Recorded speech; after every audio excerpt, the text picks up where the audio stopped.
CM అయినా PM అయినా ప్రజాసేవకులే. కానీ కొందరు అధికారులు ఎందుకు తాము అతీతులం అన్నట్టుగా ప్రవర్తిస్తుంటారు.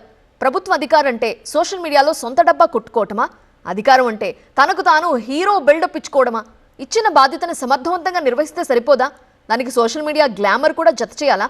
వీళ్ళు ప్రజాసేవకులా, ప్రచార ఆర్భాటం కోసం వచ్చిన పెత్తందారులా? ఈ ప్రశ్న ఇప్పుడు మాజీ ఐఏఎస్ నుండి వస్తోంది.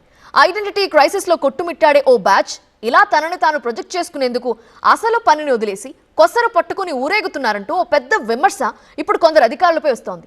ఇంతకీ అంత పబ్లిసిటీ యావున్న అధికారులు ఎవరు?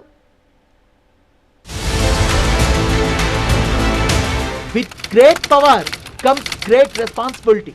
గొప్ప శక్తి గొప్ప బాధ్యతను తెస్తుంది. మరి అలాంటి గొప్ప బాధ్యత ఉన్న వ్యక్తులు తమ బాధ్యతల్ని గొప్పగా నిర్వర్తిస్తున్నారా అంటే డెఫినెట్ గా నో అన్న సమాధానమే వస్తోంది.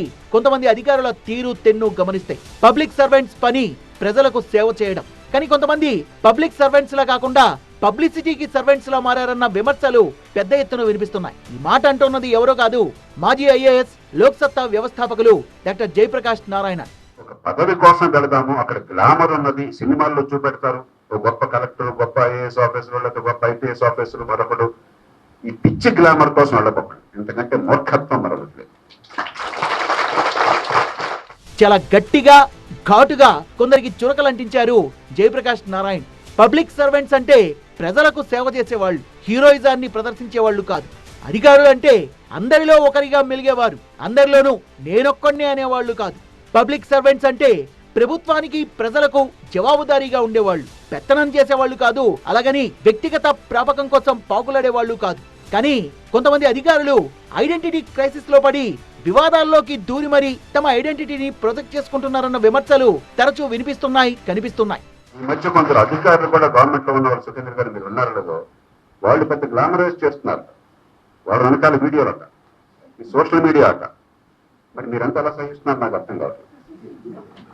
పరిపాలనా యంత్రాంగం మన దేశంలో ఎనానిమిటీ, ఊరు మూసుకుని నీ పని నువ్వు చేయాలి. అందుకే జీవితకాలం రక్షణ ఇచ్చావాడు. ఒకసారి చేరాక పనికి మాలిన గాడిదలను కూడా కాపాడుతున్న 60 ఏళ్ళు వచ్చేదా. అధికారులు తమ పని తాము చేసుకుంటూ పోతే గౌరవం, హుందాతనం. అలా కాకుండా హీరోయిజాన్ని ప్రదర్శిస్తూ పబ్లిసిటీ పిచ్చిలో పడి కొట్టుమిట్టాడితే ఏమవుతుంది? అసలు ఇలాంటి వేషాలు వేస్తుంటే మీరేం చేస్తున్నారు సార్ అంటూ అక్కడున్న ఓ ప్రజాప్రతినిధిని ప్రశ్నించారు కూడా. ఎందుకో తెలుసా? Punishment to an individual officer is punishment to the government it self అని చెప్తుంటారు. ఒక అధికారి అపరాధైతే అంతిమంగా శిక్ష అనుభవించేది ఎవరు? ప్రభుత్వమే కదా. ఇదే ఆవేదన జయప్రకాష్ నారాయణ మాటల్లో వినిపించింది. పబ్లిసిటీ యావలో పడి అధికారులు తప్పులు చేస్తుంటే అంతిమంగా ఆ మరక ప్రభుత్వానికి అంటుకుంటుంది.